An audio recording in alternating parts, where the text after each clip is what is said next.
Court में सुनवाई हुई, क्या कुछ हुआ? देखिए उस केस आपको जानकारी के लिए आप लोगों को बता दें अभी फिलहाल कि वो 3 केसेस हुए हैं और 3 केसेस में पुलिस के द्वारा जो है सो बोल रहे हैं कि अनुसंधान में हमको और पूछताछ की ज़रूरत है।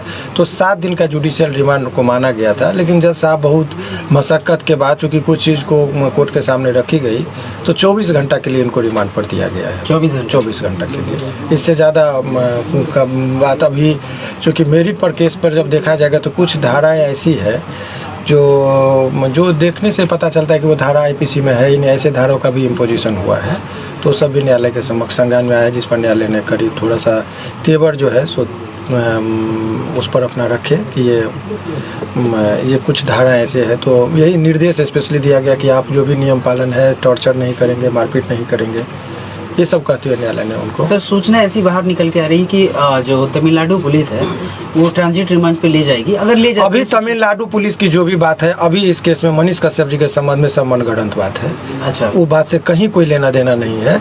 अभी सिंपल ये बात समझिए कि ये बिहार पुलिस ने जुडिशियल रिमांड से निकाल के पुलिस रिमांड की बात कही है, तो पुलिस रिमांड इनको 24 घंटे का मिला है। 24 घंटे का। हाँ, यही खबर के दृष्टिकोण से आप लोगों के लिए है। मनीष कश्यप की गलती क्या है सर? अब गलत और सही का निर्णय तो न्यायालय देते हैं, इस पर हम लोग अपराध क्या है सर? अपराध वगैरह के बारे में इन पर जो एलिगेशन है कि इनके द्वारा एलिगेशन यही है कि कुछ ऐसे वीडियो को उन्होंने शेयर किया जिससे ये हुआ, तो यही सब चीज़ है और कोई बात नहीं है। तो उस पर हम लोग का कुछ नहीं, इनका जुडिशियल रिमांड का बात था, वही बात उस पर जो जुडिशियल रिमांड मांगते वक्त क्या कुछ कह रही थी यू, किस बेसिस पे मांग रही थी? उनका यही कहना है कि अनुसंधान पूरा नहीं हुआ है, इसमें कुछ पूछताछ और फर्दर 24 घंटा में वो नहीं हुआ है, तो 24 घंटा का जो है सो इनको और फर्दर टाइम चाहिए। 167 जो है सीआरपीसी उस धारा के अंतर्गत इन्होंने कहा है और माननीय न्यायालय ने उनको जो है सो स्वीकार अभी 24 घंटा के लिए किया है। इतना ही चीज़। सर मनीष कश्यप ने अपना गुनाह कबूल कर लिया? ये सब बातें जो है सो कन्फेशनल स्टेटमेंट की बातें कही जा रही है, लेकिन इस तरह की कोई बात अभी नहीं है, कोई गुनाह नहीं है। देखिए आप एक चीज़ समझिए कि जब किसी भी व्यक्ति पर केस होता है, अनुसंधान होता है, चार्जशीट होता है, कन्फेशनल स्टेटमेंट का कोई महत्व नहीं होता है।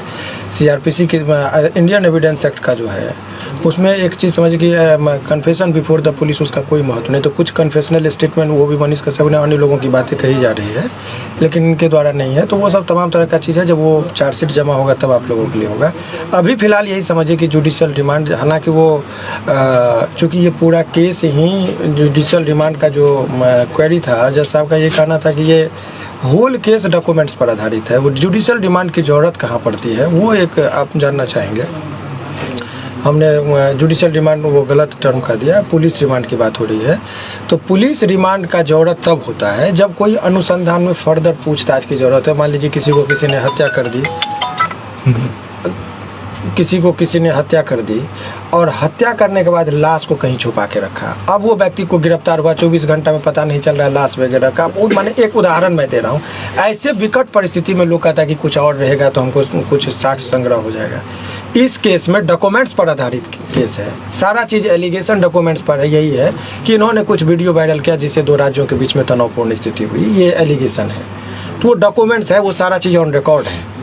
तो वो चीज़ का जो है सो 7 दिन का जुडिशियल रिमांड, इसीलिए जज साहब ने उनके रिमांड का जो था पुलिस रिमांड की बात जो कही जा रही थी उनको उन्होंने इनकार करते हुए कहा कि नहीं, तो बहुत ज़्यादा मशक्क़त के बाद 24 घंटे के लिए उनको दिया गया। अगर मनीष कश्यप को सजा होती है तो कितनी उम्र? सजा की बात अभी छोड़िए, वो सब ट्रायल में होगा। अभी आप लोगों के लिए खबर ये है कि पुलिस कस्टडी जो होता है वो थोड़ा लोगों के मन में डर होता है, टॉर्चरिंग का एक डर रहता है। तो उस पर उन्होंने कह दिया है स्पेशली कि इनको ले जाने से पहले भी मेडिकल होगा, कि इनके जख्म कहीं दाग धब्बा कुछ ना हो, और उसके बाद जो है इनको जब अपीयर कराया जाएगा तो भी देखा जाएगा कि इनके शरीर पर कोई दाग नहीं हो और इनको टॉर्चर न किया गया हो। इसका भी न्यायालय ने मैंने ख्याल रखा है और ये चीज़ उन्होंने कहा है। सर एक वकील होने के नाते कितने दिनों में बेल हो जाएंगी मनीष कश्यप? इस सब चीज़ पर मैं अभी कोई टिक्का टिप्पणी नहीं करूँगा, ये उचित भी नहीं है अभी वर्तमान परिस्थिति में करना। अभी न्यायिक प्रक्रिया है, उस पर रहना चाहिए। लेकिन सामान्यतः केस में हर केस में लोगों को बेल जनरली मिल ही जाता है। तो यदि आपने कहे तो इसमें चूँकि लोअर कोर्ट में बेल नहीं मिलती है तो सेशन में लोग जाते हैं, सेशन में नहीं मिलेगा तो हाई कोर्ट में मिलता है। तो हाई कोर्ट तक आते आते उम्मीद की जाती है कि ऐसे प्रकरण में बेल मिल ही जाते हैं सामान्यतः। तो यदि हाई कोर्ट में नंबर में आने में 2.5-3 महीना लगता है तो ऐसे प्रक्रिया में 4-5 महीना का उम्मीद तो 4-5 महीना जो है सो प्रक्रियात्मक जो है सो लग ही जाता है। जो सामान्य अन्य केसों की बात मैं कर रहा हूँ, इस केस की बात नहीं। इस केस में भी यदि वही प्रक्रिया में आए तो होगा। सर दोबारा पुलिस फिर रिमांड पे तो नहीं ले सकती? बार बार रिमांड पर क्यों लिया जा रहा है प्रशासन के द्वारा मनीष कश्यप को? अब उस पर हम जब बयान देंगे तो पॉलिटिकल हो जाएगा, इसीलिए उसके लिए पॉलिटिकल लोग हैं, वो लोग बयान देंगे बेहतर है। वो जो भी चीज़ है आप समझिए, पुलिस कह रही है कि हमारे पास रिक्वायरमेंट है, कानूनी रूप में यही कार्य, लेकिन वो राजनीतिक रूप क्या है तो वो तो राजनीतिक पार्टी वाले लोग अपना बयान देंगे, आप उन लोगों से बयान लीजिए। मनीष कश्यप पर कौन कौन सा धारा लगा हुआ है? ये तो कई बार हमने जिक्र किया है, 153 का ए, 153 का बी, 468, 505 का सेक्शन लगा हुआ है। अन्य भी बहुत सारे सेक्शन है, 120 बी है, जिसमें अधिकतम सजा का प्रावधान 7 वर्ष का है।